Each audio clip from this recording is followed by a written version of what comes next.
Graça e paz, queridos. Graça e paz. Graça e paz. Graça e paz. Até que enfim tem gente vivo aí. Parece que está morrendo todo mundo. Vocês se lembram onde nós estamos? Se é que estamos ou não estamos?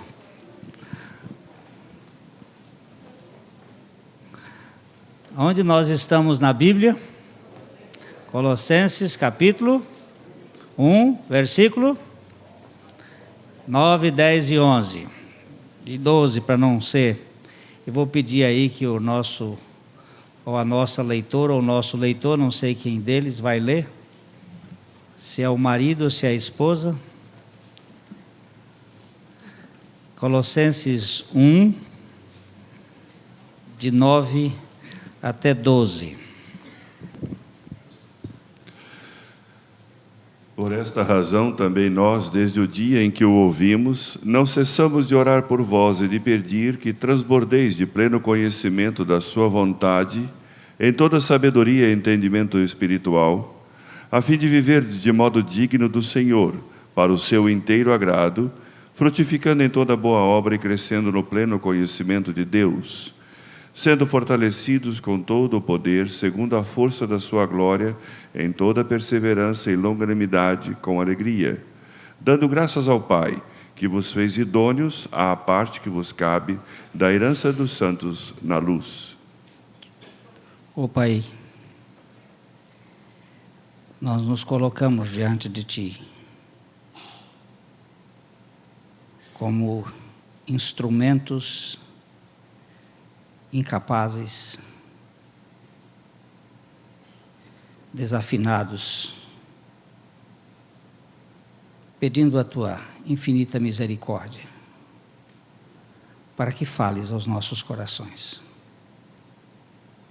Tu sabes como falar, pelo Teu Espírito. No nome de Jesus. Amém.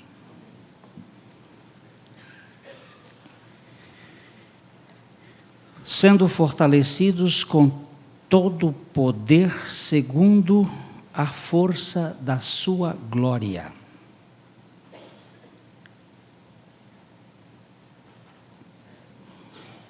Um ansioso Moisés pede ajuda. Você dificilmente o condenaria por ter medo. Cercado por israelitas que desejavam voltar para o Egito, e por um deserto com ventos quentes e pedras escaldantes, o ex-pastor precisa de segurança. Seu Criador a oferece. Êxodo 33, 14 e 17. 14 e 17. Respondeu-lhe: a minha presença irá contigo, e eu te darei descanso. Disse o Senhor a Moisés: farei também isto que disseste, porque achaste graça aos meus olhos, e eu te conheço pelo teu nome. Você poderia achar que aquilo teria sido suficiente para Moisés, mas ele hesitou. Pensando talvez naquela última frase, farei também isso que tens dito. Talvez Deus tolere mais um pedido. Então ele engole e suspira e pede. Mas o que você pensa que ele vai pedir? Ele tem a atenção de Deus. Deus parece desejar ouvir seu coração. Verso 11 do capítulo 33 de Êxodo. Falava o Senhor a Moisés face a face, como qualquer fala a seu amigo. Então voltava Moisés para o arraial, porém o moço Josué, seu servidor, filho de Num, não se apartava da tenda. O patriarca percebe uma oportunidade de pedir qualquer coisa. Deus falava com ele. Ele falava com Deus. Falavam como amigos. Que pedido ele vai fazer? Ele poderia pedir tantas coisas. Que tal? 1 milhão de pedidos. Esse é aproximadamente o número de adultos que Moisés liderava. 1 milhão de ex-escravos teimosos, mal agradecidos, adoradores de bezerro, que murmuravam a cada passo. Se Moisés tivesse orado, será que dá para transformar essas pessoas em ovelhas? Quem poderia culpá-lo? Ovelhas? Ovelhas. Apenas alguns meses antes, Moisés estava naquele mesmo deserto, perto daquelas mesmas montanhas, de olho em um rebanho. Ele era pastor. Que diferença dessa nova situação? Ovelhas não fazem exigências em um deserto, nem transformam bênçãos em grande confusão. E elas certamente não fazem bezerros de ouro, nem pedem para voltar ao Egito. Se ele pedisse para transformar em ovelhas, seria um belo pedido. E quanto aos inimigos de Israel? Campos de batalha esperavam adiante. Combates com hititas, com jebuseus. Eles infestavam aquela terra. Será que Moisés pode formar um exército com hebreus construtores de pirâmides? Eles não eram soldados. Farei também isso que me tens dito. Você poderia simplesmente nos transportar até Canaã? Moisés sabia o que Deus podia fazer. Todo o Antigo Oriente sabia. Eles ainda estavam falando sobre a vara de Arão ter sido transformada em uma cobra e o Nilo ter virado sangue. O ar tão denso com moscas que você consegue respirá-las. O chão coberto de gafanhotos que não dava para andar sem pisar neles. Trevas em pleno dia, plantações destruídas, carne salpicada de chagas, funerais para primogênitos. Deus tem poder. Deus transformou o Mar Vermelho em um tapete vermelho para o povo passar. O maná caiu, codornizes em debandadas, a água fluiu da rocha. Deus pode mover montanhas. De fato, ele moveu a montanha do Sinai quando Moisés se pôs ali. Quando Deus falou, o Sinai tremeu e os joelhos de Moisés também balançaram. Moisés sabia o que Deus podia fazer. Ainda pior, ele sabia o que aquelas pessoas eram capazes de fazer. Moisés as encontrou dançando ao redor do bezerro de ouro, pois suas lembranças de Deus eram tão apodrecidas quanto o maná de ontem.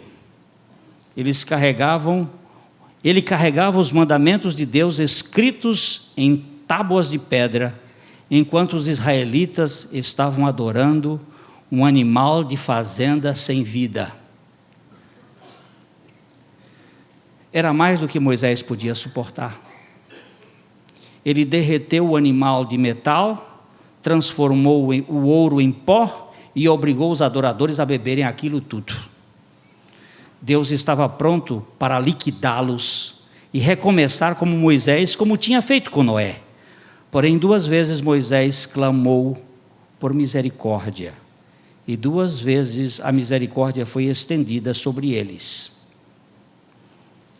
E Deus, comovido com o apelo de Moisés, escuta as suas orações. Disse, pois, Verso 14. Respondeu-lhe: a minha presença irá contigo e eu te darei descanso. Mas, afinal de contas, o que Moisés vai pedir a Deus, além de tudo isto? Verso 18. Então ele disse: rogo-te que me mostres a tua glória.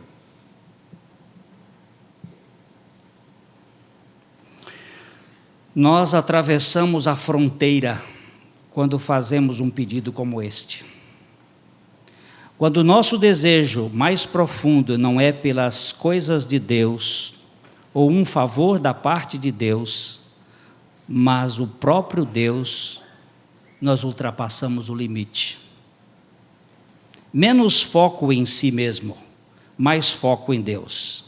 Menos sobre mim, mais sobre Ele. Mostra-me o seu brilho, mostra-me a sua glória.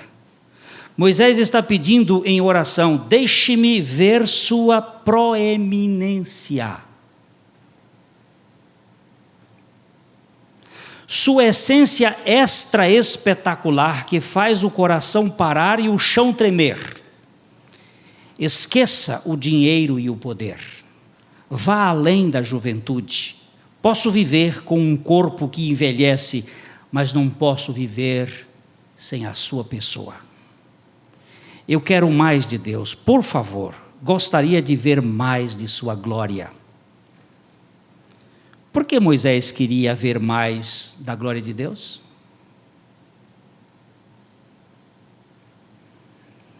Faça a si mesmo essa pergunta. Por que você quer ver mais da glória de Deus, se é que você quer? Rogo-te que me mostres a tua glória, implora Moisés. Esqueça um banco. Ele quer ver a casa da moeda. Ele precisa dar um passeio no cofre da riqueza de Deus. E Deus responde. Ele coloca seu servo na fenda de uma rocha. Verso 20, 22 e 23. E acrescentou: não me poderás ver a face, porquanto homem nenhum verá a minha face e viverá. Quando passar a minha glória, eu te porei numa fenda da penha, e com a mão te cobrirei, até que eu tenha passado. Depois, em tirando eu a mão, tu me verás pelas costas, mas a minha face não se verá. E assim Moisés, protegido pelo guarda-chuva da mão de Deus, espera, certamente com o rosto coberto, os olhos tapados e o pulso acelerado, até que Deus dê o sinal.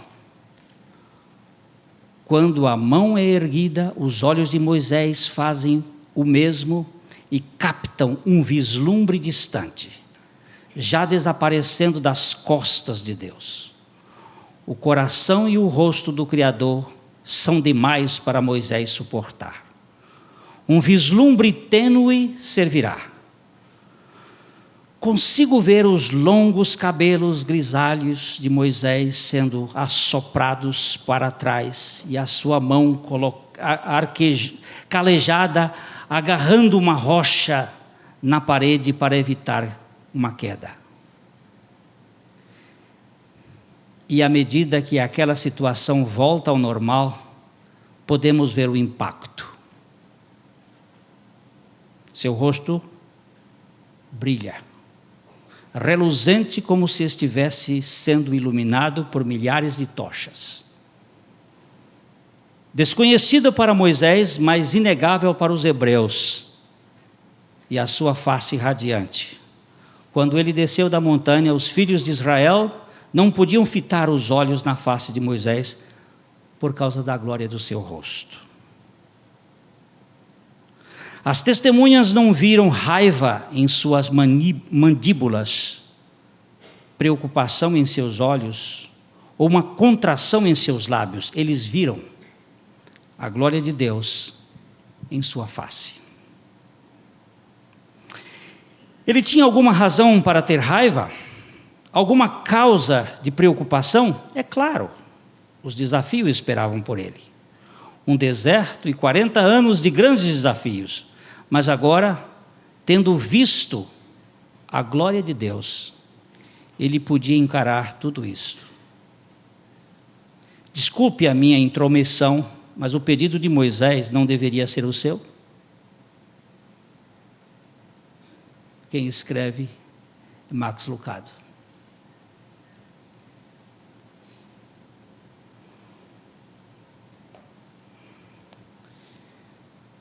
Rogo-te que me mostres a tua glória.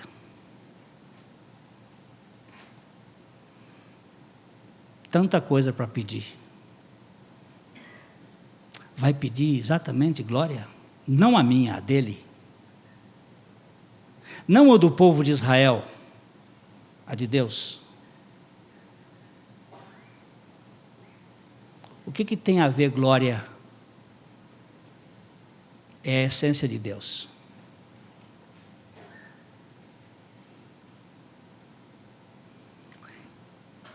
Paulo diz, sendo fortalecidos com todo o poder, segundo a força da sua glória. Por que nós somos fracos? Ou melhor, por que nós não podemos fazer as coisas que deveríamos fazer? Deveríamos ser fracos, mas tão fracos que pudéssemos depender da força de Deus. Mas onde está a força de Deus? Paulo diz que é na sua glória. Que glória?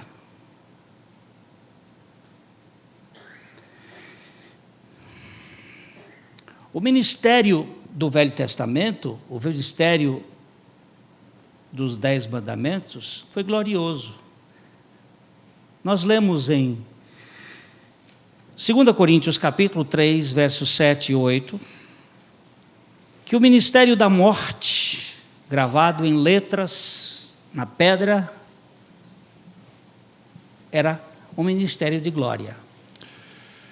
E se o ministério da morte, gravado com letras em pedras, se revestiu de glória, a ponto de os filhos de Israel não poderem fitar a face de Moisés, por causa da glória de seu rosto, ainda que desvanecente, como não será de maior glória o ministério do Espírito?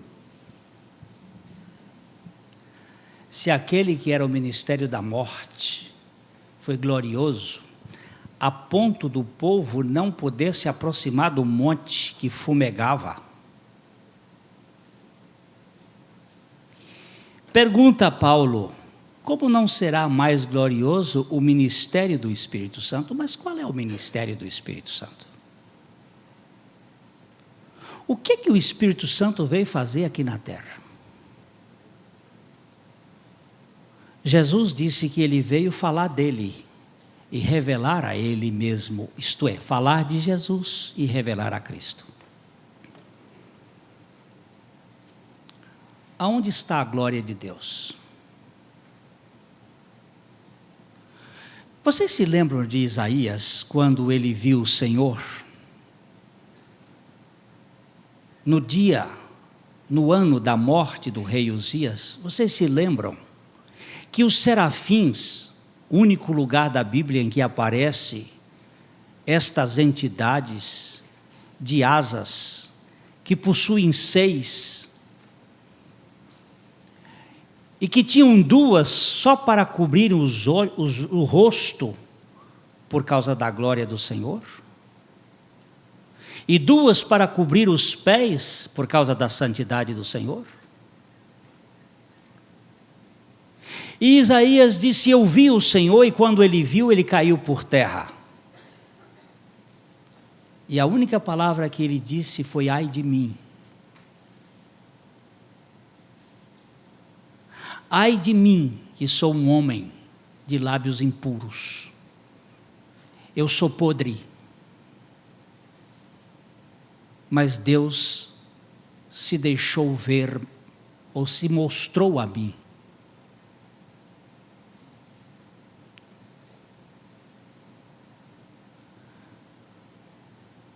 De repente, a Bíblia fala de alguém em Hebreus capítulo 1, os versos de 1 a 3, que é o esplendor da glória de Deus.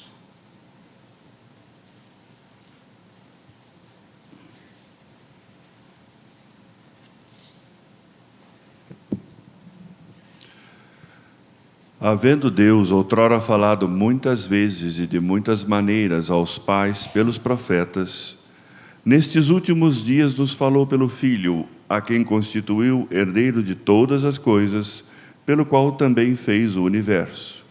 Ele, que é o resplendor da glória e a expressão exata do seu ser, sustentando todas as coisas pela palavra do seu poder, depois de ter feito a purificação dos pecados, assentou-se à direita da majestade nas alturas. Para mim, esse é um dos textos que traz muito conforto ao meu coração. Porque toda a linguagem de Deus culmina nesta. Tudo que Deus falou outrora era sombra deste novo diálogo, dessa nova linguagem. Havendo Deus falado muitas vezes e de muitas maneiras, Ele fala pela natureza, Ele fala pelos profetas, Ele falou pelos anjos. Nestes últimos dias Ele nos falou pelo Filho. Eu quero dizer uma coisa para vocês aqui. Deus não vai falar mais nada além do que Ele já falou, tudo pelo Filho. O Filho é a totalidade da linguagem de Deus. E ele diz aqui que ele é o resplendor da sua glória.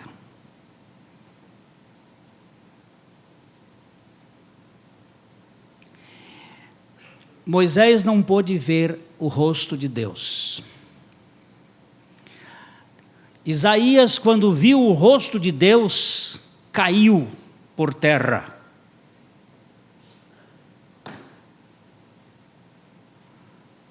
Agora, Jesus veio para revelar o resplendor da glória de Deus. E aqui nós temos exatamente a manifestação daquilo que eu mais quero no meu coração. Eu faço a oração de Moisés. Mostra-me a tua glória, não num espetáculo, mas na pessoa sublime do teu Filho Jesus Cristo.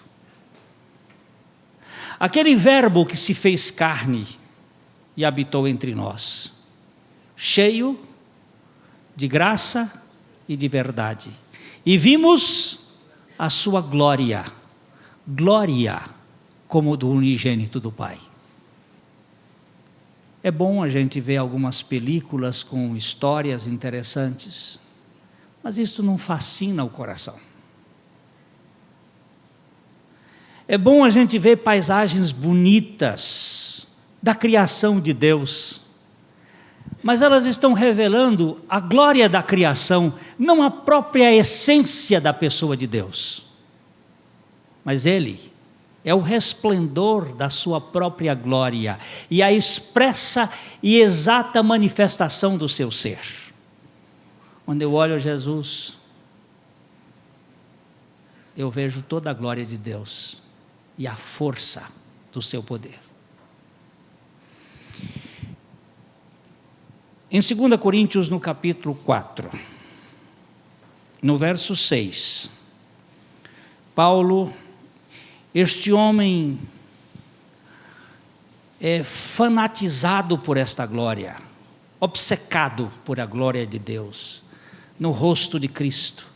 Ele nos mostra aqui de maneira muito clara onde nós precisamos mirar, o que nós precisamos mirar, a quem nós precisamos mirar. Porque Deus que disse, das trevas resplandecerá a luz, Ele mesmo resplandeceu em nosso coração para a iluminação do conhecimento da glória de Deus na face de Cristo. Vocês se lembram qual foi a penúltima oração de Jesus antes da cruz,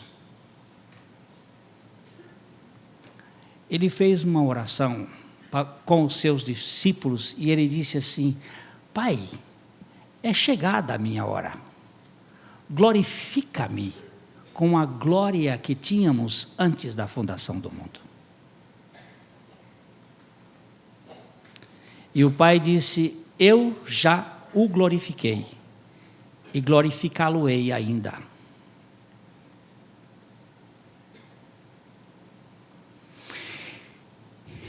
Mas eu vejo um Cristo desfigurado numa cruz, e ali está a glória de Deus? Não é à toa que Paulo diz, em Gálatas 6,14, que ele só encontrava a sua glória neste espetáculo vexatório e absurdo, e vergonhoso, escabroso. Mas longe de mim esteja a gloriar-me, senão na cruz de nosso Senhor Jesus Cristo, pela qual o mundo está crucificado para mim, e eu para o mundo.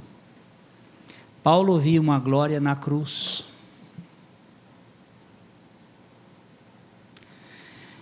Porque na face de Cristo está a glória de Deus. O Deus que se reduziu ao máximo, que se tornou o lixo da humanidade. Temos que considerar com Lutero, quando ele disse perante aquela plateia de agostinianos, de monges, quando ele estava expondo o seu pensamento, as suas teses: não podemos considerar teólogo o homem que conhece a Deus a partir da Via Láctea. Se você é teólogo porque está estudando Deus da criação, este não é o conhecimento de Deus. O verdadeiro Deus é aquele que se revela na sua glória extraordinária da cruz. É aí que nós encontramos a grandeza de Deus. Um Deus que se avilta, que se reduz a nada, para mostrar o seu grande amor e a sua infinita misericórdia por um crápula, por um bandido, como disse ainda há pouco o pastor Thomas, se referindo a ele: mas essa cadeira é minha.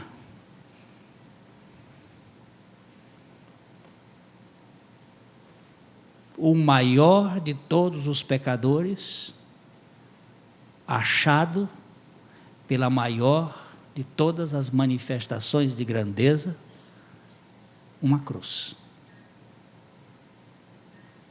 Ali eu vejo a face de Deus.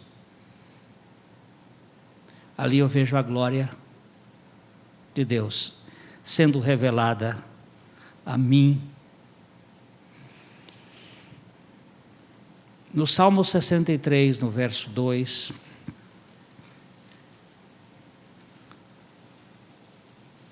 quando eu contemplo no santuário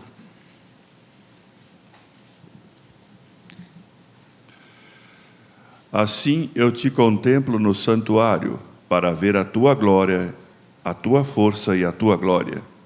Lá no santuário de Jerusalém, o salmista estava dizendo isto, mas eu quero dizer aqui, quando eu contemplo lá na cruz a tua face, eu vejo a tua força e a tua glória. Eu tenho pensado nisso aqui. Se Jesus é o Criador deste mundo, com o poder que Ele criou este mundo, se Ele tinha todo este poder e se submeteu aos homens, sem nenhuma reação, como uma ovelha muda perante os seus tosqueadores, não abriu a boca e não fez nenhuma reação. Eu quero crer que há mais poder em se submeter à morte do que se ele tivesse reagido para esmagar a humanidade toda num ato de He-Man.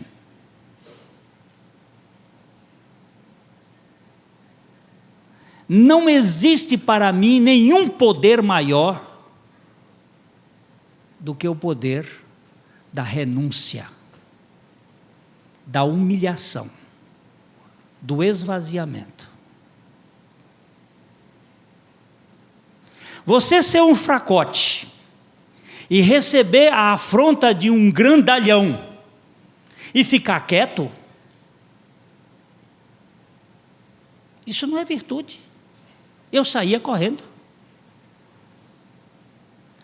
Mas você ser um pirralho,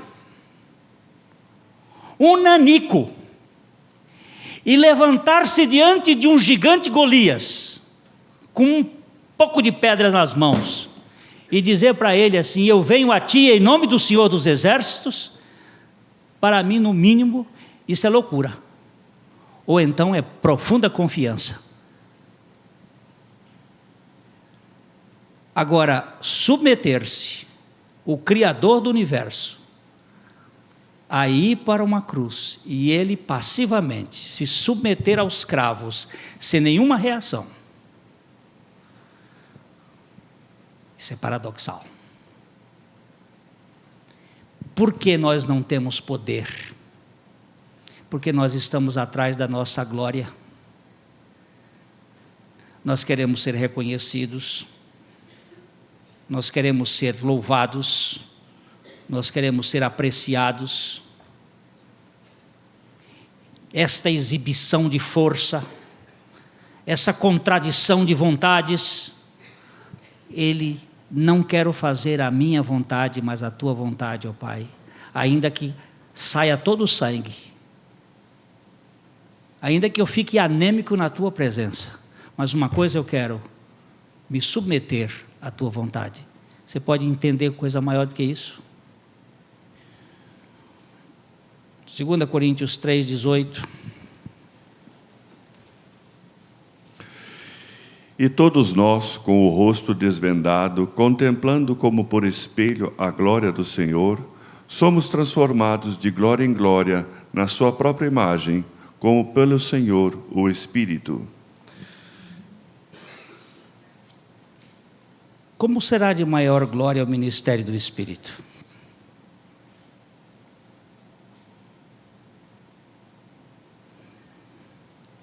Como é que vai ser?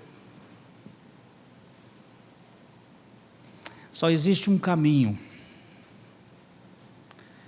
levando sempre e por todo lugar a mortificação do Senhor Jesus, para que a vida do Senhor Jesus se manifeste em nosso corpo mortal. Não há outro lugar. O palco da glória de Deus é o Calvário.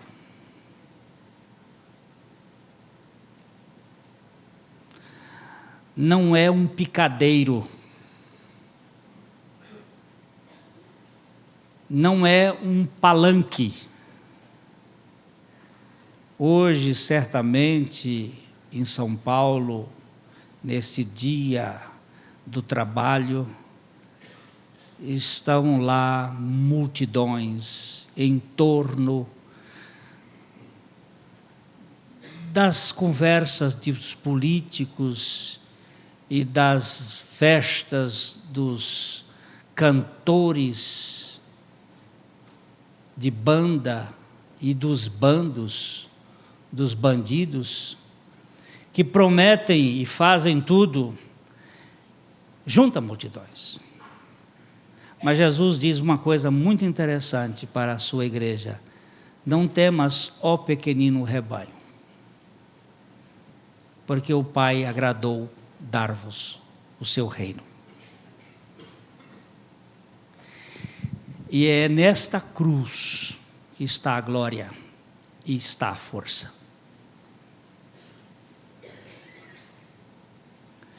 Eu ainda estou lembrando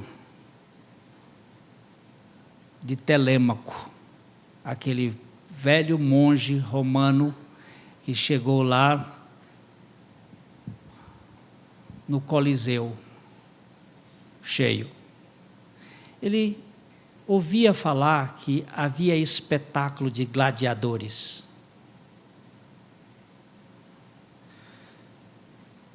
Que os homens lutavam com os homens para vencer. Talvez daí venha a palavra misericórdia. Para o latim, coração de miserável. Ou seja, aquela faca, aquela adaga que era usada pelo gladiador para colocar no coração do ferido, do vencido, era o golpe da misericórdia.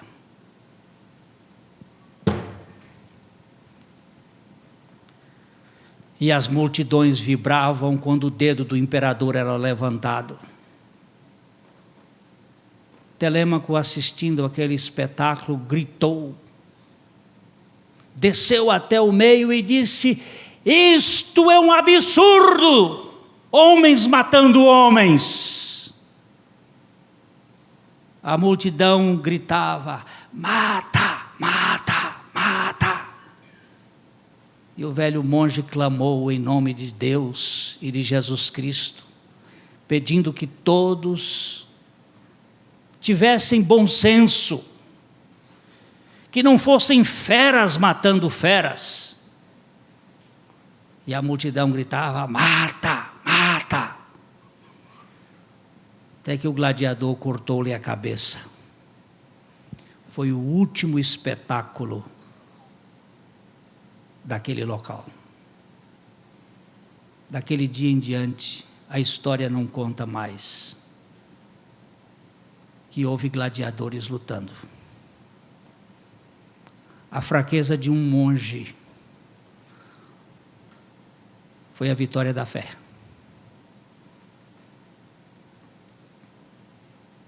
Onde é que está a glória de Deus? Está na exibição do espetáculo? Paulo diz aqui nesse texto: sendo fortalecidos com todo o poder segundo a força da sua glória. A gente pensa que a glória de Deus é triunfalista. Mas ela sim é triunfalista dentro de nós. A maior vitória não está do lado de fora, está do lado de dentro. É quando Ele nos vence. É quando nós somos vencidos pela graça de Deus, é que se manifesta a glória de Deus. Vou terminar dizendo o seguinte: quando você tiver reivindicações, e quando você tiver murmurações nos seus lábios, lembre-se que você está distante do trono do Cordeiro. Todas as vezes que nós estivermos reclamando de uma situação, nós estamos dizendo que Deus não é o soberano Senhor da nossa vida. Todas as vezes que nós estivermos criticando as pessoas, nós estamos dizendo que Ele não é o Rei dos Reis. E que por isso mesmo eu preciso exercer esta função.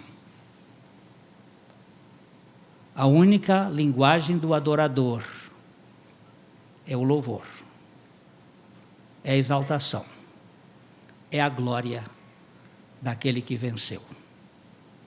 Ao Cordeiro seja o louvor e a glória e o poder e as ações de graças pelos séculos dos séculos. Amém.